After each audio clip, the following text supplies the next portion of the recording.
everyone, welcome to Make Moments Matter, a music education podcast, where I share lesson ideas, songs, games, and inspiring things for your elementary music classroom. My name is David Rao, and I am the music teacher who blogs at makemomentsmatter.org. This episode of the podcast is a replay containing the audio version of a Musical Mondays live video. If you're not familiar with Musical Mondays, every Monday night at 8 p.m. Eastern Time, I go live on Facebook and Instagram to share about the lessons that I'm using in class with my students. I give a recap of my kindergarten through 5th grade lessons, and then do a deep dive about one grade level and share the books, instruments, songs, and process that I use to teach the lesson to kids.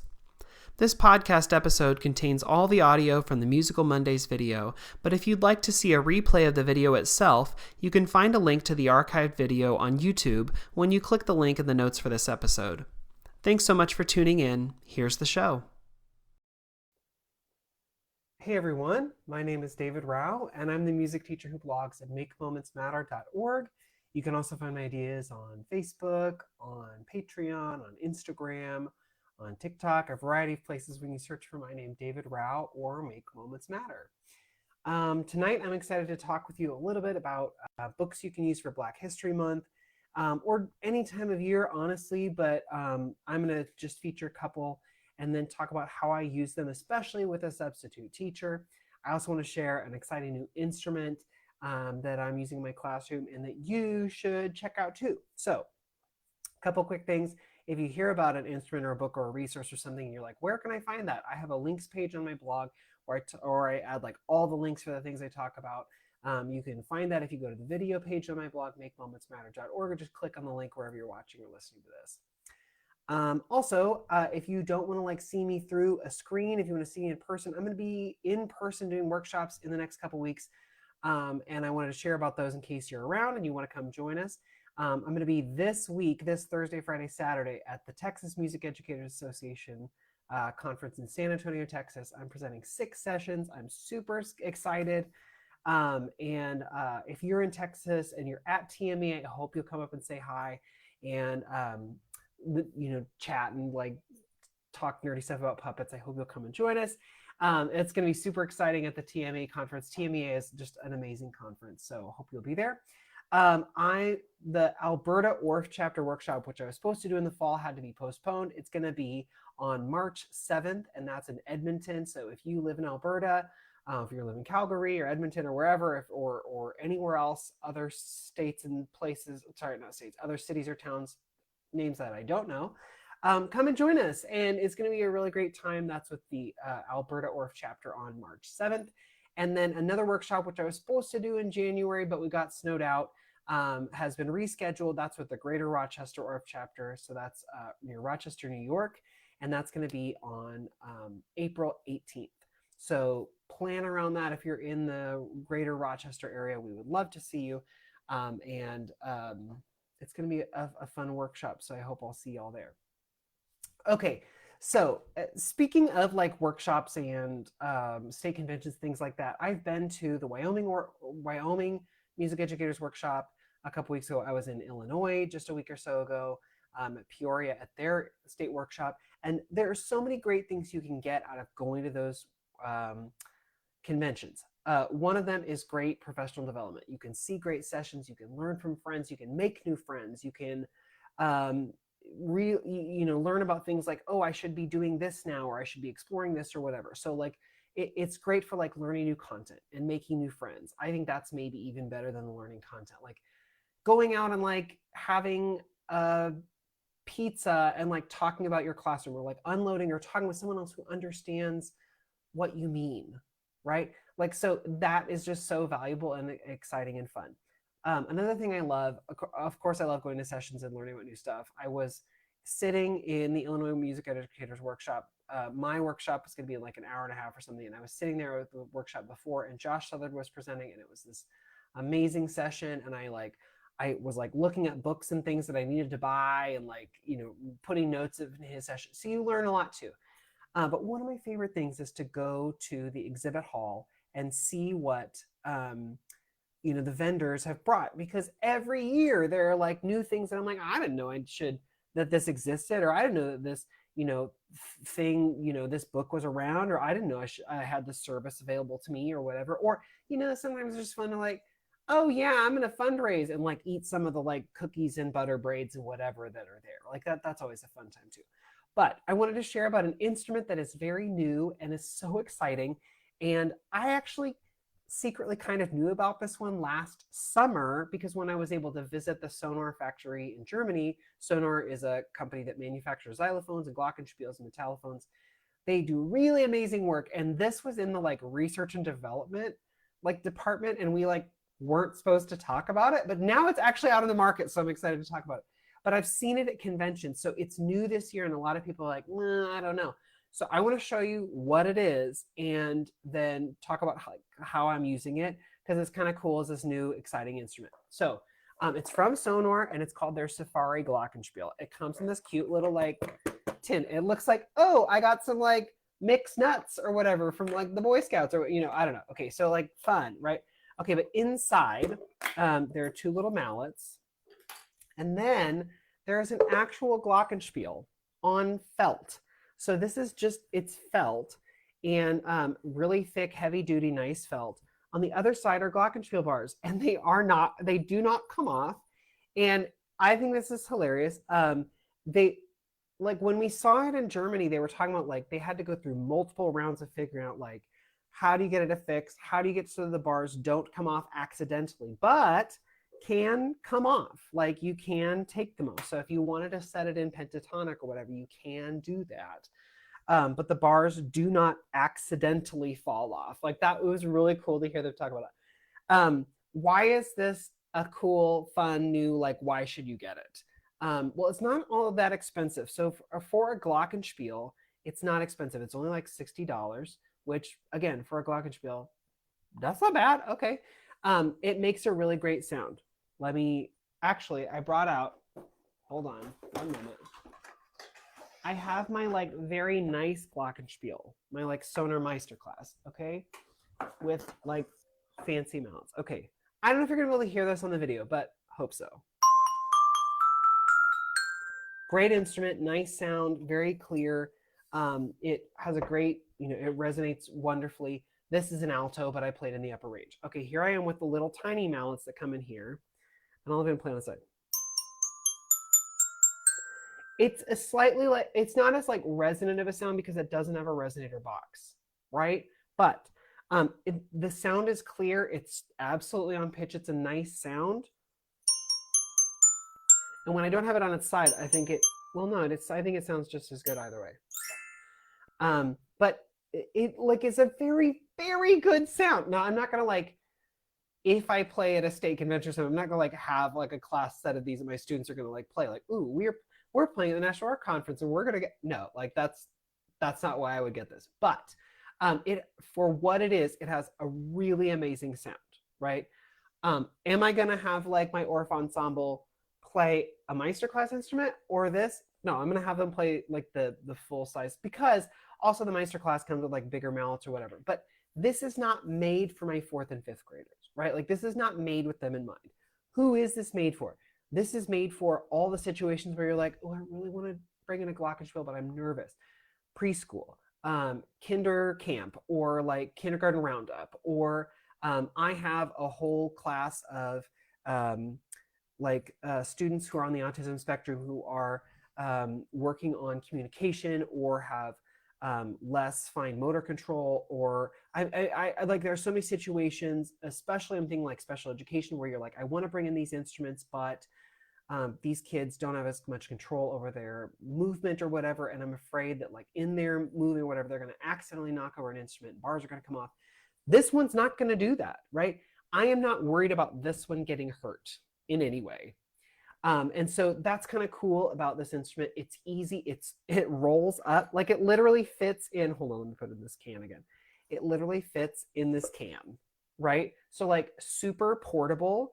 The other nice thing is, especially with my autism unit class, they see something, they're like, I'm gonna grab it. Well, if it's rolled up and inside this can, they're not gonna like go and grab for it because they can't, because I can literally put the lid on the can and like, ooh, it's gone, right? So like that's one of the really cool things about it. when we were there in Germany and saw it at the research and development, like wing of sonar, one of the things they were talking about was they wanted it to be more tactile. They wanted it to be more experiential, especially for like music therapists.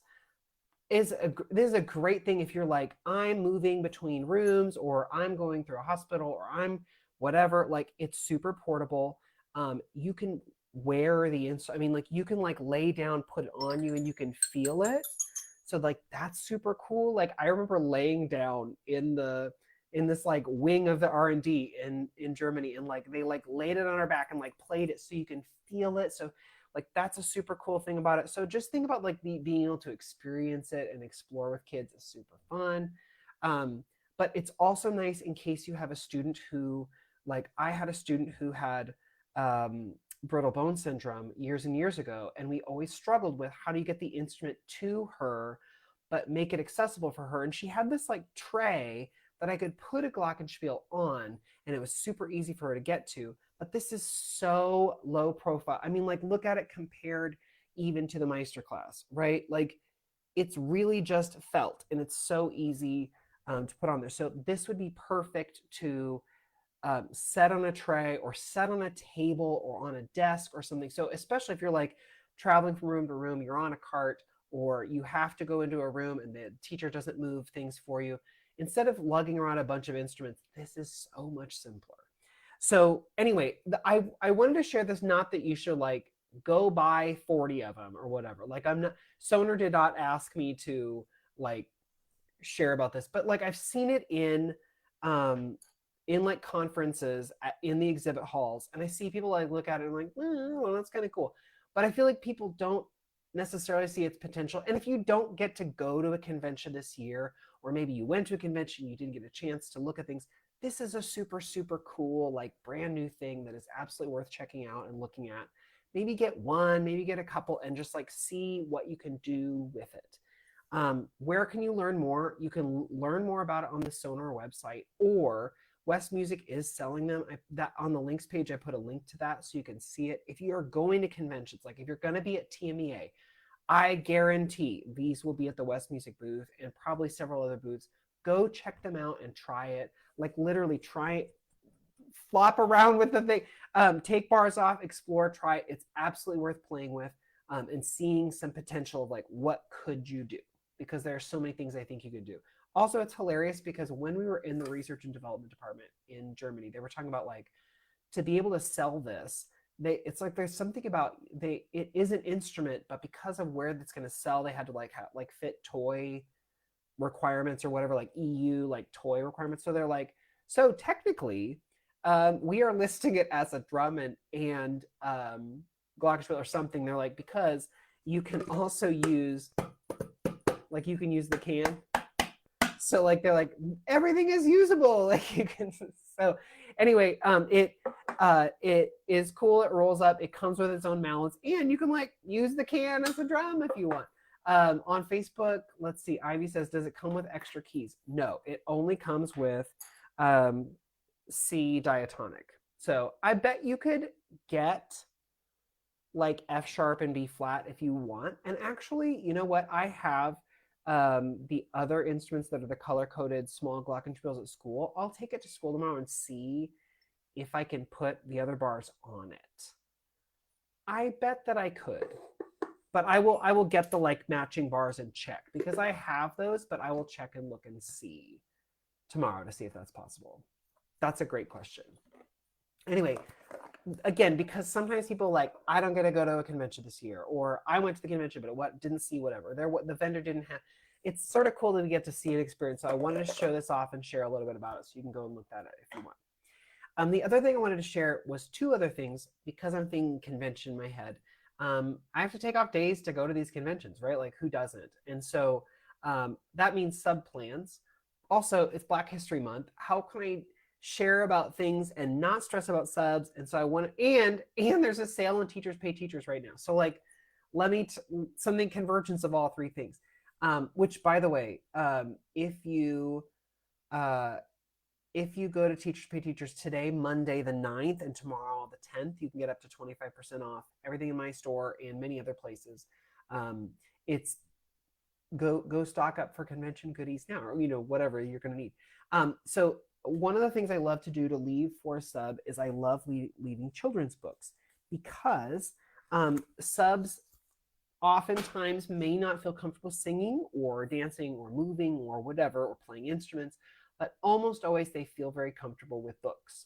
So I love leaving books for subs, right? So like one of my favorite ones, the one I'm going to talk about first, is this book, Trombone Shorty. I love you. I think you can use this for a variety of grades. It talks about Troy Anderson and his life, who he's known, sorry, not Anderson, Troy Andrews. He's known as Trombone Shorty. He is a performing artist who is out there performing right now, right? He's not very old. He was born in 1986, so very, very young, very, very young. I say as someone born in 1985. Anyway, he is a young performing artist, youngish, and it is something you can like find on YouTube. You can talk with students about. Super fun because he plays trombone. I don't know why. I feel like students like love the trombone just always in general. But this is a really cool book. It talks about his life. It gives a little bit of context. The pictures are beautiful, and super fun. It talks about New Orleans. It talks about how he grew up wanting to play, getting to play, and it leads you really well into learning about his music, hearing, exploring, experiencing, if you want, right? So for substitute teachers, I leave this book and I leave this resource I created a couple years ago. I call them book companions, but the reason being I want them to be able to read the book, and then I want them to have a variety of options, because again, depending on the substitute teachers I get, some are super great and flexible and will try whatever I ask. Like there are some subs who are like, yeah, sure. Like subs who I know I've had multiple times who are like, yeah, I'm comfortable with blah, blah, blah. Okay. But sometimes subs are like, I don't really want to do that XYZ thing. So with these book companion kits, you get several things. One, you get a PowerPoint that like talks about the musician's life. It gives context. It talks about vocabulary. It has links to videos online that either show the artist playing or give context about the genre that they perform in or whatever. But it has like vocabulary, it has history, it has biography, that gives more explanation. And that's some subs are like, that's what I want to do, and then I want to watch the videos. It also comes with a little lesson plan of like, here's a lesson outline of how you could teach this if you want. Some subs really like that. It also gives like coloring pages, and more coloring pages. This one is like sort of open-ended where the kids get to fill in stuff if they want it. Again, some kids or subs, or depending on the grade, you might want to do that or not. If you're doing it with an older grade and you want to have like a multiple choice question, like quiz, it's got that. I've got another like fill in the blank. This is like less like tell me information from the story. And this has questions like, there are many instruments mentioned in the book. Can you name a few? The music in Troy City inspired people to move and dance. Is there a musician or a song that you like to dance to? So it's not all pulling information from the book. Sometimes it's pulling from students' lives and what do they think. There's a word unscramble.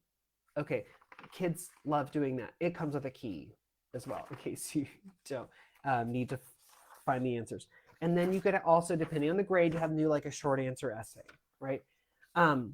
This is enough stuff to keep my sub busy for, not my sub, the class, but like gives the sub options for like 30 minutes to an hour long lesson, depending, right? Because it takes about, I don't know, 10 minutes or so to read the book. You got to think time to get in, time to get out. So if you're doing like a 30-minute lesson, they could read the book and then watch, the PowerPoint about his life, learn a little bit more, maybe watch a couple videos. Maybe you want them, you're going to do it for a younger grade. So maybe you read the book and then do coloring pages and then pull up the videos online if you want. All videos I've watched and vetted already, so that you know that they're safe, and vocabulary and stuff that like I've put in there. So for me, leading a book with this is so simple, because I say like, here's a possible outline, but if you want to deviate and use any of the other resources in here, fine. And it gives the sub freedom. It gives them a choice. It gives them options in case like maybe they decide to do the coloring page, but it goes like way faster than they expect. And so they like need to fill. Or maybe like watching the videos do not take as long as they expected and they need to fill with coloring. Okay, also on, this is another like me thing, but on the videos page, it has the video examples, and on each video it says how long the video is. So if they're like, oh, let's watch this video of Trombone Shorty performing at the White House in 2012. That's only 3 minutes and 21 seconds. So plan accordingly, sub. But being able to give them this and know that like a sub is most often you're going to get a non-musical sub. Maybe you get a musical sub, great, and then this is an option for them. But often you get a non-musical sub, and I like giving them things that they feel comfortable using, and doing a read aloud is one of those things. So I have the resource kit for this one, Trombone Shorty. I also have it for so many other books that just, some that just happen to work well for Black History Month. So like Ella, Queen of Jazz, about Ella Fitzgerald. There's this one, When Before John Was a Jazz Giant, about John Coltrane. There's this one, Dizzy, about Dizzy Gillespie. I also have one for the Green Piano. It's called The Green Piano. And another book that would work, there's one about Beyonce called Beyonce Shine Your Light. So really all you have to do is get the resource and then also get the book. But it's pretty easy to put that in folder and give to a sub. It's very, very easy. You can use them for multiple grades. It kind of just depends on what you want them to do. Everything on TPT is 25% off right now, so I put the links there if you want, and all of the book companion stuff. I keep trying to add more because I know some people are like, hey, I already have this book about blah, blah, blah. Do you have a thing for it? I'm like, ooh, no. But right now I'm basing them around like composers or performers or whatever lives. But I might branch out. There are more options you could do there. But anyway, as I'm thinking about convention scene being gone, I love having a sub plan that I can just like plug and play and go. And this is one that has worked over and over and over again. So I hope this gives you some ideas about what you could do. Many people, like maybe you already have Trombone Shorty. Well, then you just get the resource and you print and go. It gives you an easy thing. Also, I know some people like, I can't use technology with my sub plans. Well, you could do the PowerPoint video thing, where you show that, or you could just use the physical worksheets that you print out. Another just options. Okay, between these books and this cool new Glockenspiel, I hope that you saw something that you're like, this is fun and exciting and I can use this, or I am intrigued, or I want to learn more. If you have questions, please leave them in the comments or send me a message. I would love to try and answer questions. Otherwise, I hope I'll see you in the coming weeks in in-person workshops. Like I said, I'm so excited about being in Texas this week at the Texas Music Educators Conference. Come to one of my 6 sessions and say hi. If you're not around Texas, I'm going to be in Edmonton, in Alberta, Canada. I'm going to be in the greater Rochester area. What was the other one I said? Oh, those are the ones right now. Okay. And oh my gosh. And this weekend, Aileen Miracle is doing a free online workshop. I put a link on in my Facebook page, and I'll put on the links page. You can go and sign up and get free PD. There are like 18 different sessions. All you have to do is like sign up to go. Another free thing. I did a session on there about orphan instruments for older students. It's a super cool summit. It's free. Go check it out. I'll put that on the links page. I forgot about that. Okay, so many options for PD. I hope I will see you at one of those. If not, I'll see you next Monday for another Musical Mondays video. Have a great night, everyone. Bye-bye.